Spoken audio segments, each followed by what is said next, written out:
ओम नमः शिवाय। गुरु ग्रंथ का सार है, गुरु ही प्रभु का नाम, गुरु आध्यात्म की ज्योति है, गुरु है चारों धाम। हरे कृष्णा। प्रिय भक्तजनों, आप सभी का बड़ा सौभाग्य है कि जो आज आप बड़ी पवित्र कथा को सुनने के लिए एकत्रित हुए हैं। आप सभी को आषाढ़ी गुरु पूर्णिमा की लाखों शुभकामनाएं। भगवान गौरी शंकर सहित लक्ष्मी नारायण भगवान की कृपा आप सभी भक्तों पर सदा सर्वदा बनी रहे। प्रिय भक्तों, आज गुरु पूर्णिमा का दिन है। आज के दिन भगवान श्री कृष्ण के अवतार वेद व्यास जी का जन्म हुआ था, जिन्होंने वेदों को संपादित किया था। प्रिय भक्तगणों, सनातन धर्म में गुरु को ब्रह्मा विष्णु महेश के समान ही माना गया है। वेद उपनिषद और पुराणों की रचना करने वाले वेद व्यास जी को समस्त मानव जाति का गुरु माना जाता है। वे स्वयं कृष्ण के अवतार हैं और आज ही के दिन उनका जन्म हुआ। अतः हर वर्ष आषाढ़ी पूर्णिमा के दिन गुरु पूर्णिमा का पर्व मनाया जाता है। कहा जाता है, वेद व्यास जी ने सर्वप्रथम अपने शिष्यों को इसी दिन श्रीमद् भागवत गीता का ज्ञान दिया था। अतः यह दिन व्यास पूर्णिमा के नाम से भी जाना जाता है। आज के दिन गुरु पूर्णिमा का व्रत करने, कथा को सुनने से अपार सुख शांति और ज्ञान की प्राप्ति होती है। अंधकार से प्रकाश की ओर अग्रसर होते हैं। यह दिन माता लक्ष्मी को अत्यंत ही प्रिय है। शास्त्रों में बताया गया है, जो भी व्यक्ति इस दिन पूजा पाठ स्नान दान करता है, उसे अक्षय फल की प्राप्ति होती है। इस दिन शिष्य अपने गुरु की पूजक अर्चना करते हैं, जिससे ज्ञान मान सम्मान और प्रतिष्ठा में वृद्धि होती है। तो प्रिय भक्तजनों, आज मैं आपको सुनाने जा रही हूँ गुरु पूर्णिमा के शुभ अवसर पर गुरु पूर्णिमा की समस्त पवित्र कथाएं। आप इन कथाओं को पूरा जरूर सुनिएगा और कथा के अंत में सुनेंगे माता लक्ष्मी की कथा, क्योंकि आज का दिन माता लक्ष्मी को विशेष ही प्रिय है।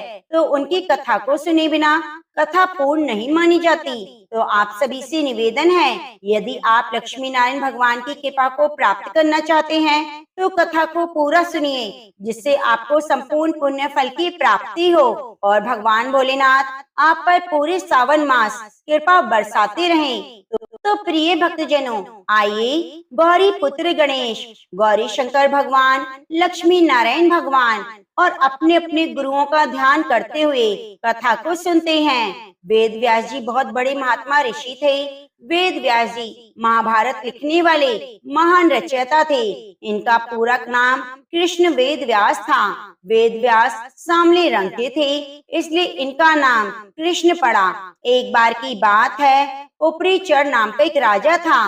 वह बहुत बड़ा धर्मात्मा और सत्यवादी था।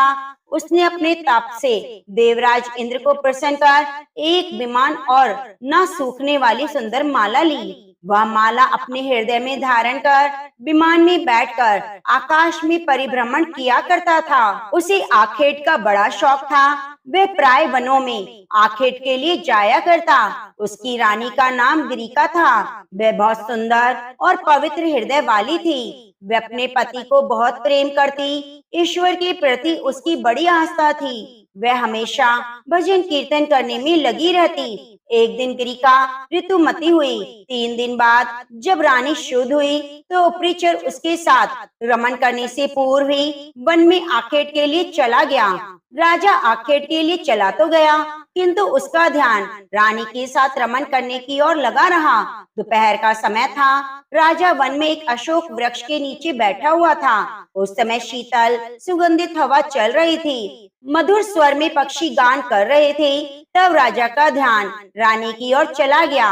वह रानी के साथ रमन के संबंध में मन ही मन सोचने लगा। राजा कामातुर हो उठा और उसका वीर्य स्थगित हो गया। राजा ने सोचा, उसका वीर्य व्यक्त नहीं किया जा सकता।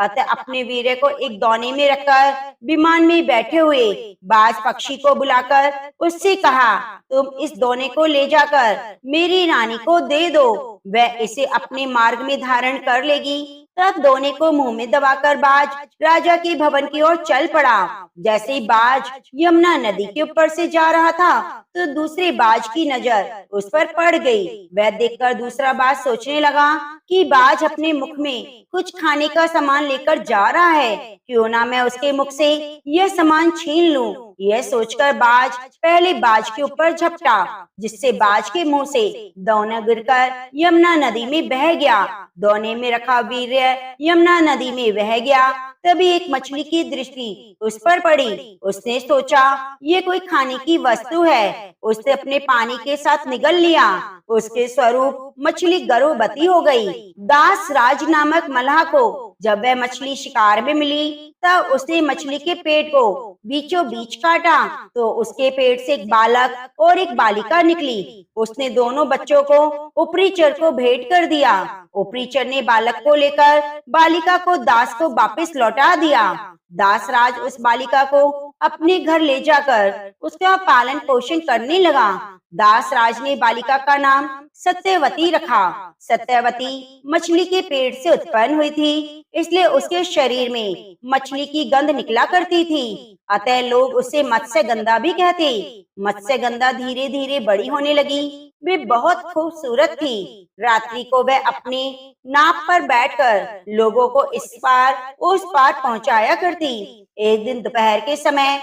महर्षि पराशर वहां पहुंचे। मत्स्यगंधा को देखकर मुग्ध हो गए। महर्षि पराशर सत्यवती के प्रति आकर्षित हुए बिना रह ना पाए। उन्होंने सत्यवती से नदी पार करवाने की गुजारिश की। सत्यवती ने उन्हें अपनी नाव में बैठने के लिए आमंत्रित किया। नाव में बैठने के बाद ऋषि पराशर ने सत्यवती के सामने प्रणय निवेदन किया, जिसे सत्यवती ने सशर्त स्वीकार कर लिया। पराशर ऋषि सत्यवती के साथ संभोग करना चाहते थे, जिससे स्वीकृति देने से पहले सत्यवती ने उनके सामने अपने 3 शर्तें रख दी। सत्यवती की पहली शर्त थी कि उन्हें संभोग करते हुए कोई भी जीव ना देख पाए। पराशर ने इस शर्त को स्वीकार करते हुए अपनी दिव्य शक्ति से एक द्वीप का निर्माण किया, जहाँ घना कोहरा था। इस कोहरे के भीतर उन्हें कोई नहीं देख सकता था। सत्यवती की दूसरी शर्त थी कि उनके शरीर से आने वाली मछली की गंध के स्थान पर फूलों की सुगंध आए। पराशर ने तथास्तु कहकर ये शर्त भी स्वीकार कर ली। सत्यवती के शरीर से मछली की गंध समाप्त हो गई। इसके विपरीत उसकी देह से फूलों की तरह महकने लगी। तीसरी शर्त के रूप में सत्यवती ने कहा, सहवास के बाद जब वे गर्भ धारण करेगी तो उनका पुत्र कोई सामान्य व्यक्ति नहीं, बल्कि महाज्ञानी होना चाहिए, ना कि एक मछुआरा। सत्यवती की यह शर्त भी ऋषि पराशर ने मान ली। साथ ही पराशर ऋषि ने यह भी वरदान दिया कि वह सहवास के बाद भी कौमार्य कायम रहेगा। इसके बाद सत्यवती और ऋषि पराशर ने कोहरे से भरे हुए द्वीप में संभोग किया। समय आने पर सत्यवती ने एक पुत्र को जन्म दिया, जो जन्म के साथ ही महाज्ञानी था। सत्यवती और पराशर की संतान का रंग काला था, जिसकी वजह से उसका नाम कृष्ण रखा गया। यह कृष्ण आगे चलकर वेद व्यास के नाम से प्रचलित हुए। कृष्ण जब बड़े हुए तो उन्होंने अपनी माँ से कहा कि जब भी वह किसी विपत्ति के समय उन्हें याद करेगी तो वे उपस्थित हो जाएंगे। इतना कहकर वह तप के लिए द्वापर द्वीप पर चले गए। मनुस्मृति में नियुक्त की प्रथा को उल्लेखित किया गया है, जिसके अंतर्गत अगर पुरुष संतान उत्पत्ति करने में सक्षम नहीं हो तो उसकी अकाल मृत्यु हो जाती है। तो ऐसी हालत में स्त्री नियोग के द्वारा किसी अन्य पुरुष के द्वारा गर्भ धारण किया जा सकता है। सत्यवती और शांतनु के दोनों पुत्रों की मृत्यु के बाद सत्यवती को भय सताने लगा। ऐसे में तो वंश समाप्त हो जाएगा। सत्यवती ने पहले भीष्म से आग्रह किया कि वे विचित्र वीर्य की रानियों के साथ नियोग कर संतान की उत्पत्ति का मार्ग खोलें, लेकिन भीष्म की प्रतिज्ञा ने उन्हें अपनी माता की आज्ञा का पालन नहीं करने दिया। सत्यवती अल्प निराश और दुखी हो गई। ऐसे में उन्हें अपने पुत्र वेद व्यास की याद आई। वेद व्यास ने उनसे कहा वे किसी भी विपत्ति में उनका साथ देंगे। अपनी माँ के कहने पर वेद व्यास जी ने विचित्र वीर्य की रानियों के साथ नियोग किया, जिसके बाद पांडु और धृतराष्ट्र का जन्म हुआ। वेद व्यास जी ने विचित्र वीर्य की रानियों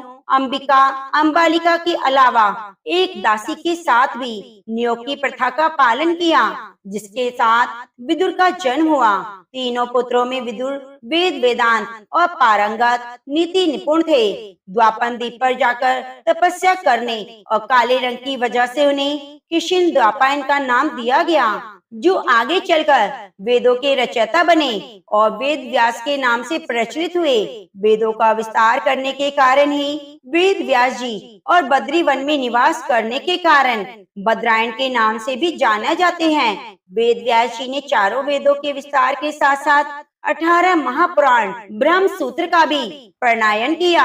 हिंदू पुराणों के अनुसार भगवान विष्णु ने ही व्यास जी के रूप में अवतार लेकर वेदों का विस्तार किया। तो प्रेम से बोलिए हरे कृष्णा। वेद व्यास गुरुदेव की जय। प्रिय भक्तजनों, अब आइए सुनते हैं हर पूर्णिमासी के दिन सुनी जाने वाली पूर्णिमा की बड़ी ही सुंदर कथा। द्वापर युग में एक समय की बात है। यशोदा जी ने कृष्ण से कहा, हे कृष्ण, तुम सारे संसार के उत्पन्न करता, पालन पोषण करने वाले और संहार करता हो। आज मुझे कोई ऐसा व्रत बताओ जिसके करने से मृत्यु लोक में स्त्रियों को विधवा होने का भय ना रहे। यह व्रत सभी मनोकामनाओं को पूरी करने वाला हो। श्री कृष्ण कहने लगे, हे माता, तुमने अति सुंदर प्रश्न किया। मैं तुमसे ऐसे ही व्रत का सविस्तार वर्णन करता हूँ। सौभाग्य की प्राप्ति के लिए स्त्रियों को 32 पूर्णिमाओं का व्रत करना चाहिए। इस व्रत को करने से स्त्रियों को सौभाग्य संपत्ति मिलती है। यह व्रत अचल सौभाग्य को देने वाला और भगवान शंकर के प्रति मनुष्य मात्र की भक्ति को बढ़ाने वाला है। यशोदा जी कहने लगी, हे कृष्ण, सर्वप्रथम इस व्रत को मृत्यु लोक में किसने किया, इसके विषय में विस्तार पूर्वक बताइए। श्री कृष्ण कहने लगे, इस भूमंडल पर एक अत्यंत प्रसिद्ध राजा चंद्रहास से पालित अनेक प्रकार के रत्नों से परिपूर्ण कार्तिका नाम की एक नगरी थी। वह धनेश्वर नामक एक ब्राह्मण रहता। इसकी स्त्री अति सुशील रूपवती थी। दोनों ही उस नगरी में बड़े प्रेम के साथ रहते। घर में धन धान्य की कोई कमी ना थी। उनको एक दुख था, उनकी कोई संतान ना थी, जिस वजह से वे बहुत दुखी रहते। एक दिन बहुत बड़े तपस्वी योगी उस नगरी में आए। वह योगी बाकी सभी घरों से भिक्षा मांगकर भोजन किया करते, लेकिन उस ब्राह्मण के घर से भिक्षा नहीं मांगा करते। एक दिन योगी गंगा किनारे भिक्षा मांगकर प्रेम पूर्वक खा रहे थे कि धनेश्वर ने योगी को सब करते हुए देख लिया। सब कार्य किस प्रकार से देखा। अपनी भिक्षा अनादर से दुखी होकर धनेश्वर योगी से बोले, आप सभी घरों से भिक्षा लेते हैं, परंतु मेरे घर की भिक्षा कभी नहीं लेते, इसका क्या कारण है। योगी कहने लगे, धर्म हमें इस बात की आज्ञा नहीं देता। आप अभी गृहस्थ जीवन में एक सुख से वंचित हैं। आपके घर संतान होने पर मैं आपके घर से भिक्षा जरूर स्वीकार करूंगा। उन्होंने कहा, जिसे संतान नहीं उसके घर से भिक्षा लेने से मेरे भी पतित हो जाने का भय है। धनेश्वर यह सब बात सुनकर बहुत दुखी हुआ और हाथ जोड़कर योगी के चरणों में गिर पड़ा। दुखी मन से कहने लगा, आप मुझे संतान प्राप्ति का उपाय बताएं। आप सर्वज्ञ हैं, मुझ पर अवश्य ही कृपा कीजिए। धन की मेरे घर में कोई कमी नहीं, लेकिन मैं संतान न होने के कारण अत्यंत दुखी हूँ। आप मेरे इस दुख का हरण कीजिए। यह सुनकर योगी कहने लगे, तुम चंडी की आराधना करो। घर पहुंचकर उन्होंने यह सारी बात अपनी पत्नी को बतलाई। खुद वन में चला गया।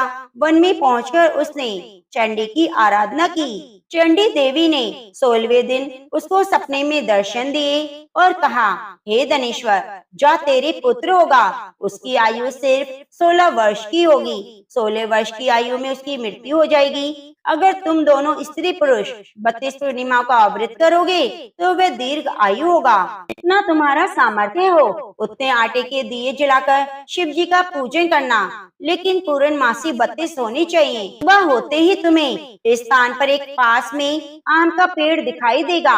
उस पर चढ़कर एक फल तोड़कर अपने घर ले जाना। अपनी स्त्री को इस बारे में बताना। सुबह स्नान होने के बाद वह स्वच्छ होकर शंकर जी का ध्यान करके उस फल को खा ले, तब भगवान शंकर की कृपा से उसे गर्भ हो जाएगा। जब ब्राह्मण सुबह उठा तो उसे उस स्थान पर आम का पेड़ दिखाई दिया। वह उसे तोड़ने चढ़ा, लेकिन वह पेड़ पर नहीं चढ़ पा रहा था। यह देखकर उसे बड़ी चिंता हुई। उसने भगवान गणेश की उपासना की और कहा, हे दयानिधि, अपने भक्तों के विघ्नों का नाश करके उनके मंगल कार्य को करने वाले, दुष्टों का नाश करने वाले, रिद्धि सिद्धि देने वाले, आप मुझे इतना बल दें कि मैं अपनी मनोकामना पूरी कर सकूं। इसके बाद वह पेड़ से फल तोड़कर अपनी पत्नी के पास पहुंचा। उसकी पत्नी ने अपने पति के कहे अनुसार फल को खा लिया, गर्भवती हो गई। देवी की कृपा से उसे बहुत सुंदर पुत्र की प्राप्ति हुई। उसका नाम देवीदास रखा गया। माता पिता के हर्ष और शोक के साथ वह बालक बड़ा होने लगा। भगवान की कृपा से वे बहुत ही सुंदर, सुशील और पढ़ाई लिखाई में निपुण था। दुर्गा जी के कथा अनुसार उसकी माता 32 पूर्णिमासी का व्रत रखती। जैसे 16वां वर्ष लगा, दोनों पति पत्नी बहुत दुखी हुए, कहीं उनके पुत्र की मृत्यु न हो जाए। उन्होंने सोचा, अगर उनके सामने यह सब हुआ तो वे कैसे देख पाएंगे। तभी उन्होंने देवीदास की मामा को बुलाया और 1 वर्ष के लिए देवीदास को काशी में पढ़ने भेज दिया। 1 वर्ष के बाद उसे वापस लेकर आना, ऐसा कहा। देवीदास अपने मामा के साथ एक घोड़े पर सवार होकर चल दिया। उसके मामा को यह बात पता नहीं थी। दोनों पति पत्नी 32 पूर्णिमासी का व्रत करते रहे। दूसरी तरफ मामा भांजे दोनों रात गुजारने के लिए रास्ते में एक गांव में रुके। उस दिन उस गांव में ब्राह्मण की कन्या का विवाह होने वाला था। जिस धर्मशाला में वर और बाराती के बाकी के लोग रुके हुए थे, उसी धर्मशाला में देवीदास और उनके मामा ठहरे हुए थे। उधर कन्या को तेल आदि चढ़ाने के बाद जब लगन का समय आया तो वर की तबीयत खराब हो गई। वर के पिता ने अपने परिवार वालों से विचार विमर्श करके कहा, यह देवीदास मेरे पुत्र जैसा है, मैं इसके साथ लगन करा दूं, बाकी काम मेरे बेटे के साथ पूरे हो जाएंगे। ऐसा कहने के बाद वर के पिता देवीदास को मांगने के लिए उसके मामा के पास गए। उन्हें सारी बात बताई। मामा ने कहा, कन्यादान में जो कुछ भी मिलेगा वह हमें दे दीजिएगा। वर के पिता ने स्वीकार कर लिया। इसके बाद देवीदास का विवाह कन्या के साथ संपन्न हो गया। इसके बाद अपनी पत्नी के साथ भोजन न कर सका और मन में विचार करने लगा, न जाने यह किसकी पत्नी होगी। यह सोचकर उसकी आंखों में आंसू आ गए। तब वधू ने पूछा, क्या बात है, आप उदास क्यों हैं? तब उसने सारी बातें पत्नी को बता दी। तब कन्या कहने लगी, यह विवाह ब्रह्म विवाद के विपरीत है। आप ही मेरे पति हैं, मैं आपकी पत्नी रहूंगी, किसी अन्य की कभी नहीं। तब देवदास ने कहा, ऐसा मत करिए, क्योंकि मेरी आयु बहुत कम है, मेरे बाद आपका क्या होगा। लेकिन उसकी पत्नी नहीं मानी और बोली, स्वामी आप भोजन कीजिए। दोनों रात में सोने चले गए। सुबह देवीदास ने पत्नी को 4 नगों से जड़ी एक अंगूठी दी, एक रुमाल दिया।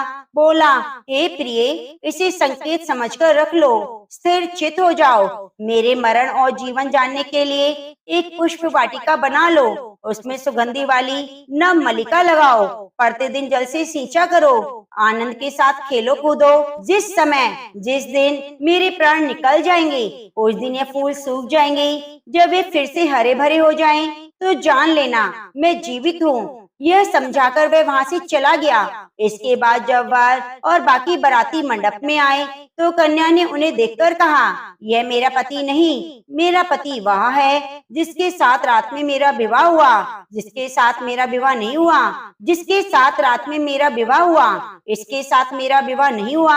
अगर ये वही है तो बताए मैंने इसके साथ क्या किया। साथ में कन्यादान में जो आभूषण मिले उन्हें दिखाए। कन्या की सारी बातें सुनकर वे कहने लगा, मैं यह नहीं जानता। इसके बाद सारे बाराती अपमानित होकर लौट गए। भगवान कृष्ण बोले, हे माता, इस प्रकार देवीदास काशी चला गया।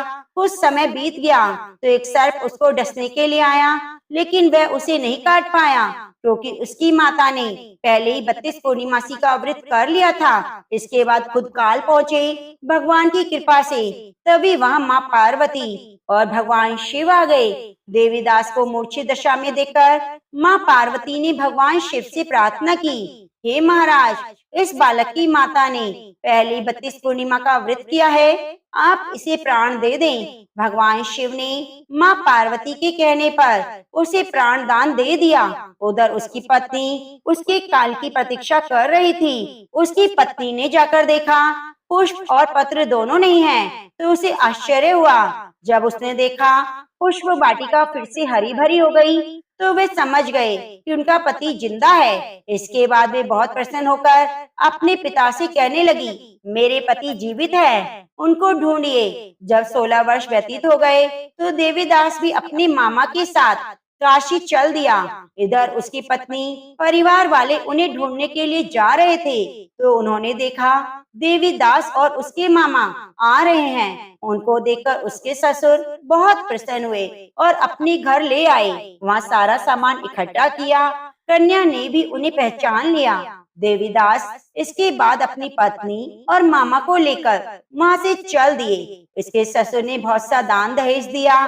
जब वे अपने घर की तरफ चला, तो उसके माता पिता को लोगों ने खबर दी, तुम्हारा पुत्र देवीदास अपनी पत्नी और मामा के संग आ रहा है। ऐसा समाचार सुनकर पहले तो उन्हें विश्वास नहीं हुआ, लेकिन जब देवीदास आया, माता पिता के पैर छुए, माता पिता ने उसका माथा चूमा, दोनों ने सीने से लगा लिया और खुशी में धनेश्वर ने बहुत दान दक्षिणा ब्राह्मणों को दी। श्री कृष्ण जी कहने लगे, हे माता, इस धनेश्वर को 32 पूर्णिमाओं के प्रभाव से ही संतान प्राप्ति हुई। जो स्त्रियां इस व्रत को करती हैं, वे जन्म जन्मांतर तक वैधव्य का दुख नहीं भोगती, सदैव सौभाग्यवती रहती हैं। यह मेरा वचन है। यह व्रत संतान देने वाला और सभी मनोकामनाओं को पूरी करने वाला है।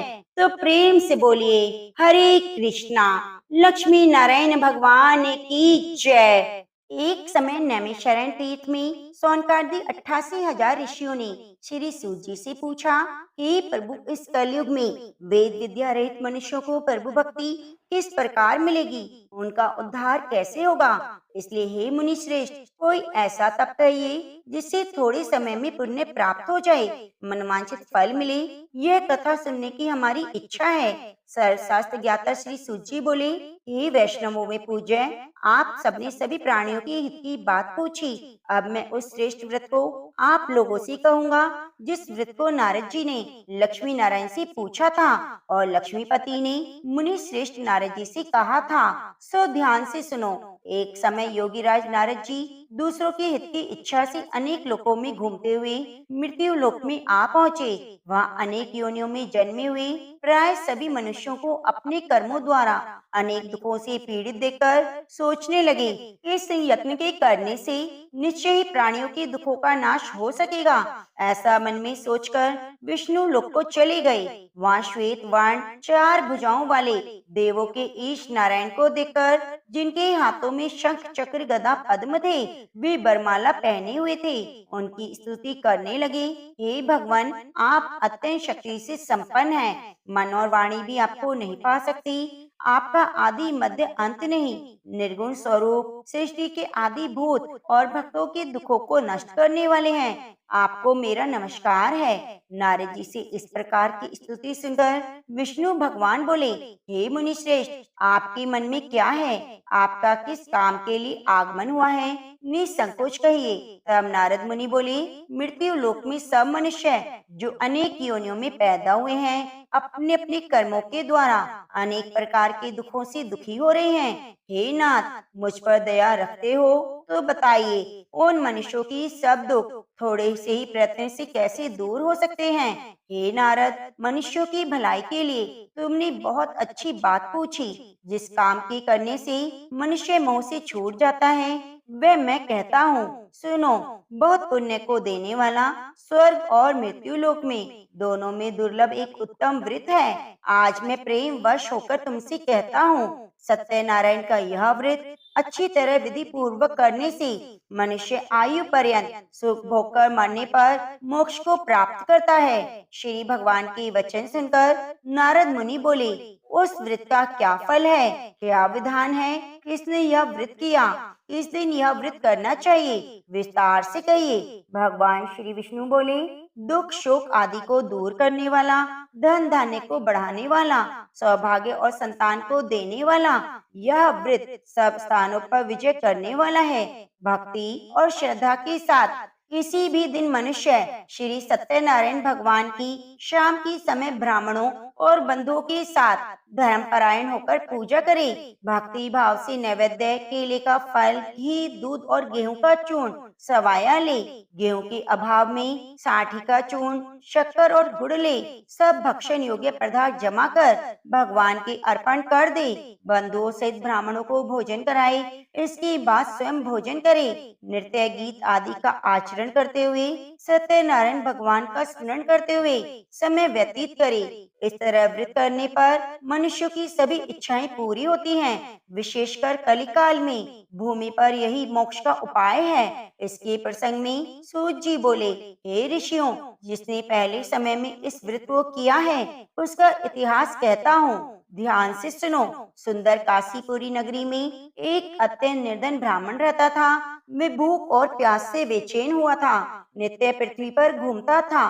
ब्राह्मणों से प्रेम करने वाले भगवान ने ब्राह्मण को दुखी देखकर बूढ़े ब्राह्मण का रूप धारण कर उसके पास आदर के साथ पूछा, हे विप्र, नित्य दुखी हुआ पृथ्वी पर क्यों घूमते हो? हे श्रेष्ठ ब्राह्मण, ये सब मुझसे कहो, मैं सुनना चाहता हूँ। ब्राह्मण बोला, मैं निर्धन ब्राह्मण हूँ, भिक्षा के लिए पृथ्वी पर फिरता हूँ। हे भगवान, यदि आप इसका उपाय जानते हो तो कृपया करके कहो। वृद्ध ब्राह्मण बोला, सत्यनारायण भगवान मनोवांछित फल देने वाले हैं, इसलिए हे ब्राह्मण, तू उनका पूजन कर, जिसके करने से मनुष्य सब दुखों से मुक्त हो जाता है। ब्राह्मण को व्रत का सारा विधान बतलाकर बूढ़े ब्राह्मण का रूप धारण करने वाले सत्यनारायण भगवान अंतर ध्यान हो गए। जिस व्रत को वृद्ध ब्राह्मण ने बताया, मैं उसको करूंगा, ये निश्चय करने पर उसे रात में नींद भी नहीं आई। वह सवेरे उठकर सत्यनारायण के व्रत का निश्चय करके भिक्षा के लिए चला गया। उस दिन उसको भिक्षा में बहुत धन मिला, जिससे बंधु बांधवों के साथ उसने सत्यनारायण भगवान का व्रत किया। इसके करने से वह ब्राह्मण सब दुखों से छूटकर अनेक प्रकार की संपत्तियों से युक्त हो गया। उस समय से वह ब्राह्मण हर मास व्रत करने लगा। इस तरह सत्यनारायण भगवान के व्रत को जो करेगा वह पापों से छूटकर मोक्ष को प्राप्त होगा।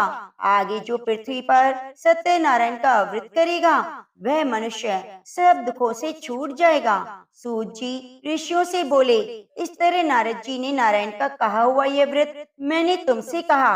हे विप्रो, अब मैं और क्या कहूँ? तब ऋषि बोले, हे मुनीश्वर, संसार में इस ब्राह्मण से सुनकर किस किसने इस व्रत को किया, यह हम सब सुनना चाहते हैं। इसके लिए हमारे मन में बहुत श्रद्धा है। सूत जी बोले, हे मुनियों, जिसने इस व्रत को किया है वह सब सुनो। एक समय एक ब्राह्मण धन और ऐश्वर्य के अनुसार बंधु बांधवों के साथ व्रत करने को तैयार हुआ। उसी समय एक लकड़ी बेचने वाला बूढ़ा आदमी आया। बाहर लकड़ियों को रखकर ब्राह्मण के मकान में गया। प्यास से दुखी लकड़हारा उसको व्रत करते देखकर ब्राह्मण को नमस्कार करके कहने लगा, आप यह क्या कर रहे हैं? इसके करने से क्या फल मिलता है? कृपया करके मुझसे कहिए। ब्राह्मण ने कहा, सब मनोकामनाओं को पूरा करने वाला ये सत्यनारायण भगवान का व्रत है। इसकी ही कृपा से मेरे यहाँ धन धान्य आदि की वृद्धि हुई है। ब्राह्मण से इस व्रत के बारे में जानकर लकड़हारा बहुत प्रसन्न हुआ। चरणामृत लेकर प्रसाद खाने के बाद अपने घर को गया। लकड़हारे ने अपने मन में इस प्रकार का संकल्प किया कि आज गांव में लकड़ी बेचने से जो धन मिलेगा उसी से सत्यनारायण भगवान का उत्तम व्रत करूंगा। यह मन में विचार करके वे बूढ़ा आदमी लकड़ियां अपने सिर पर रखकर जिस नगर में धनवान लोग रहते थे ऐसे सुंदर नगर में गया। उस दिन वहां उसे लकड़ियों का दाम पहले दिनों से चौगुना मिला। तब वह बूढ़ा लकड़हारा दाम लेकर और अति प्रसन्न होकर पक्के केले की फली, शक्कर, घी, दूध, दही, गेहूं का चूर्ण इत्यादि सत्यनारायण भगवान की कुल सामग्रियों को लेकर घर आ गया। फिर उसने अपने भाइयों को बुलाकर विधि के साथ भगवान का पूजन और व्रत किया। उस व्रत के प्रभाव से वह बूढ़ा लकड़हारा धन, पुत्र आदि से युक्त हुआ और संसार के समस्त सुखों को भोगकर वैकुंठ को चला गया। श्री सूत जी बोले, हे श्रेष्ठ मुनियों, अब आगे की कथा कहता हूँ, सुनो। पहले समय में उल्का मुख नाम का एक बुद्धिमानी राजा था। वह सत्य वक्ता और जितेंद्रिय था। प्रतिदिन देव स्थानों पर जाता, गरीबों को धन देकर उनकी कष्ट दूर करता। उनकी पत्नी कमल के समान मुख वाली सती साध्वी थी। भद्रशिला नदी के तट पर उन दोनों ने सत्यनारायण भगवान का व्रत किया। उस समय वहाँ एक साधु वैश्य आया। उसके पास व्यापार के लिए बहुत सा धन था। वह नाव को किनारे पर ठहराकर राजा के पास आ गया। राजा को व्रत करते हुए देखकर विनय के साथ पूछने लगा, हे राजन, भक्ति युक्त चित्त से आप यह क्या कर रहे हैं? मेरी सुनने की इच्छा है, सो आप मुझसे कहिए। राजा बोला, हे साधु, अपने बांधवों के साथ पुत्र आदि प्राप्ति के लिए माँ शक्तिवान सत्यनारायण भगवान का यह व्रत और पूजन किया जा रहा है। राजा के वचन सुनकर साधु आदर से बोला, हे राजन, मुझसे इसका सब विधान कहो। मैं भी आपके कथन अनुसार इस व्रत को करूँगा। मेरे कोई संतान नहीं, इससे निश्चय हो जाएगी। राजा से सब विधान सुनकर व्यापार से निवृत्त हो वह आनंद के साथ घर गया। साधु ने अपनी स्त्री से संतान देने वाले उस व्रत का समाचार सुनाया और कहा, जब मेरी संतान होगी तब मैं इस व्रत को करूँगा। साधु ने ऐसे वचन अपनी स्त्री लीलावती से कहे। एक दिन उसकी स्त्री लीलावती पति के साथ आनंदित होकर सांसारिक धर्म में प्रवृत्त होकर सत्यनारायण भगवान की कृपा से गर्भवती हो गई। 10वें महीने में उसने एक सुंदर कन्या को जन्म दिया। दिनों दिनों वह ऐसे बढ़ी जैसे शुक्ल पक्ष का चंद्रमा बढ़ता है। कन्या का नाम कलावती रखा गया। तब लीलावती ने मीठे शब्दों में अपने पति से कहा, आपने जो संकल्प किया था भगवान का व्रत करूँगा, आप उसे करिए। साधु बोला, हे प्रिय, इसके विवाह पर करूँगा। इस प्रकार अपनी पत्नी को आश्वासन देकर वह नगर को गया। कलावती पितृ ग्रह में वृद्धि को प्राप्त हो गई। साधु ने जब नगर में सखियों के साथ अपनी पुत्री को देखा तो तुरंत दूत को बुलाकर कहा, पुत्री के वास्ते कोई सुयोग्य वर देखिए। साधु की आज्ञा पाकर दूत कंचनपुर नगर पहुंचा। वहां बड़ी खोज और देखभाल कर लड़की के लिए सुयोग्य वाणिक पुत्र को ले आया। उस सुयोग्य लड़के को देखकर साधु ने अपने बंधु बांधवों सहित प्रसन्नचित्त अपनी पुत्री का विवाह उसके साथ कर दिया। किंतु दुर्भाग्य से विवाह के समय भी उस व्रत को करना भूल गया। तब श्री भगवान क्रोधित हो गए, श्राप दिया, तुम्हें दारुण दुख प्राप्त होगा। अपने कार्य में कुशल साधु बनिया जामाता सहित समुद्र स्थित रतनपुर नगर में गया। वहाँ दोनों ससुर जमाई चंद्रकेतु राजा के उस नगर में व्यापार करने लगे। एक रोज भगवान सत्यनारायण की माया से प्रेरित कोई चोर राजा का धन चुराकर भागा जा रहा था, किंतु राजा के दूतों को आता देखकर चोर ने घबराकर भागते हुए राजा के धन को वहीं चुपचाप रख दिया जहाँ दोनों ससुर जमाई ठहरे हुए थे। तब दूतों ने उस साधु वैश्य के पास राजा के धन को देखा तो दोनों को बांधकर ले गए और प्रसन्नता से दौड़ते हुए राजा के समीप जाकर बोले, ये दो चोर हम पकड़कर लाए हैं, देखकर आज्ञा दें। तब राजा की आज्ञा से उनको कठोर कारावास में डाल दिया और सब धन छीन लिया। सत्यनारायण भगवान के श्राप के द्वारा उसकी पत्नी भी घर पर बहुत दुखी हुई। घर पर जो धन रखा था चोर चुरा कर ले गए। शारीरिक और मानसिक पीड़ा, भूख प्यास से अति दुखित होकर अन्न की चिंता में कलावती एक ब्राह्मण के घर गई। वहाँ उसने सत्यनारायण भगवान का व्रत होते देखा, कथा सुनी और प्रसाद ग्रहण करके रात को घर आई। माता ने कलावती से कहा, हे पुत्री, अब तक कहाँ रही? तेरे मन में क्या है? कलावती बोली, हे माता, मैंने एक ब्राह्मण के घर पर सत्यनारायण भगवान का अवृत देखा है।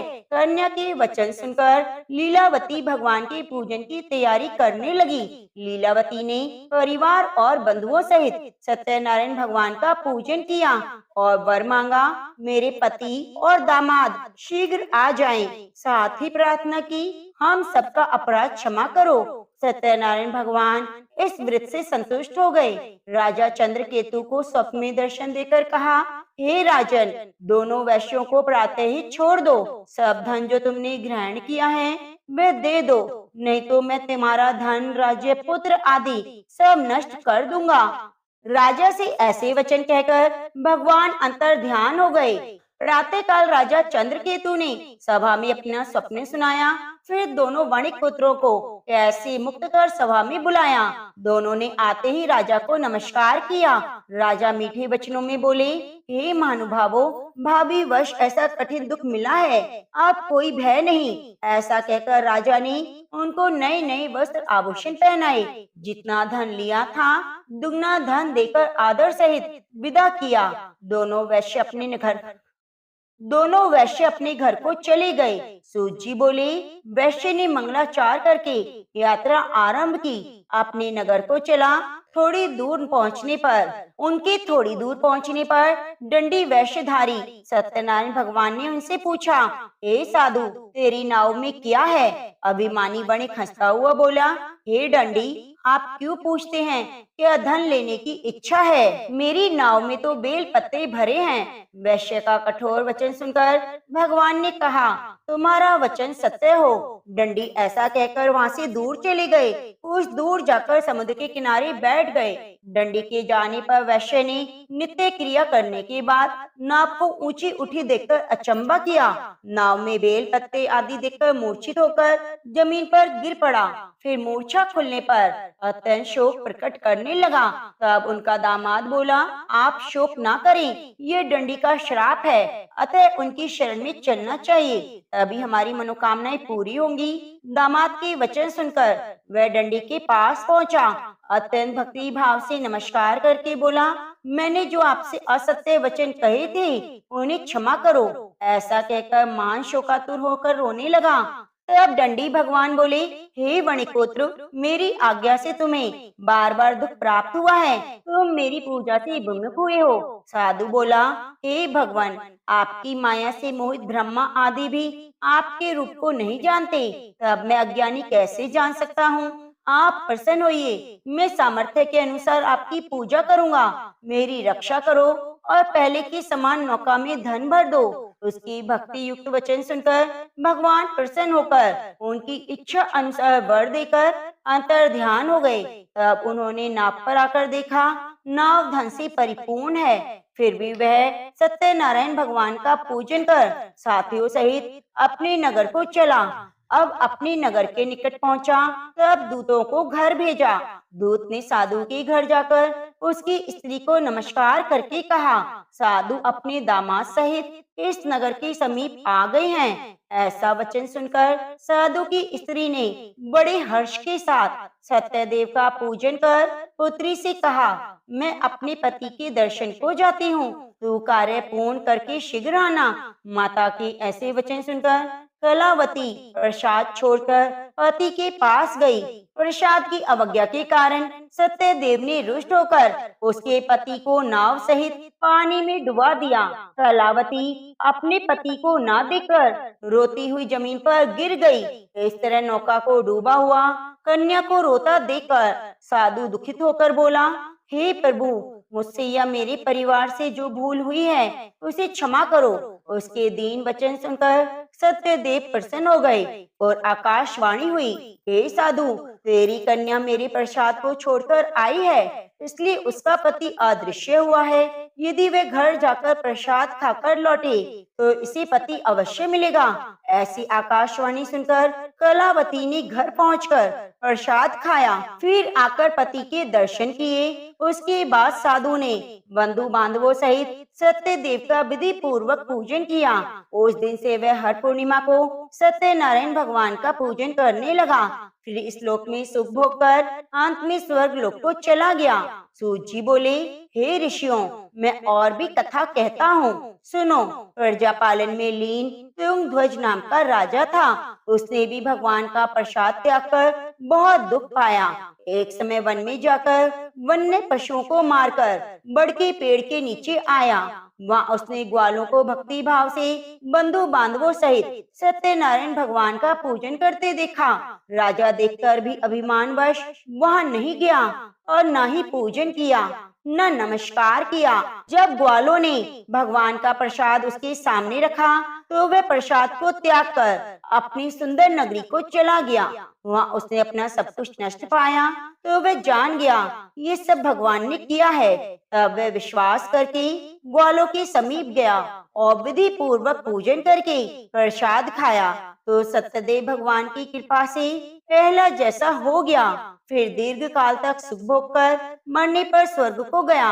जो मनुष्य इस दुर्लभ व्रत को करेगा, सत्यनारायण भगवान की कृपा से धन धान्य की प्राप्ति होगी। निर्धन धनी होता है, बंदी बंधन से मुक्त होकर निर्भय हो जाता है, संतानहीनों को संतान की प्राप्ति होती है, सब मनोरथ पूर्ण होकर अंत में बैकुंठ धाम को जाता है। यह सत्य है। श्री सूत जी कहते हैं, ब्राह्मणों, आपको मैंने सत्यनारायण व्रत की ये पावन कथा सुनाई।